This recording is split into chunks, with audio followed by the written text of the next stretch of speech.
I feel blessed and thankful to God because being chosen to be the representative among the students of CAPSU is a great honor on my part. Please naman ang mga person. Feeling ko, naka-prepare sa intro. Naka-prepare sa intro. No, mag-i-intro. Tagadi ko mag-ano. Your question will be coming Yeah, from may Sarah ganito. Bartolome.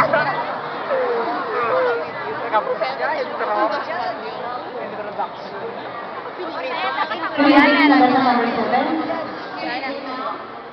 if he will be asked by the governor of the province of Capiz to help him improve the lives of the students of Capiz, what advice would you give to him and why?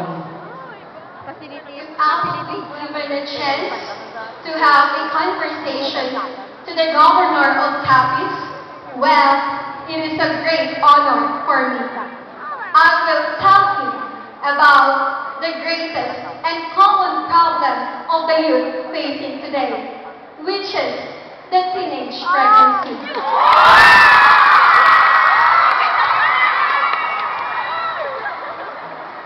I will encourage him to be responsible enough to teach and to advise those teenage that study first before love, because I believe that education is the key to success.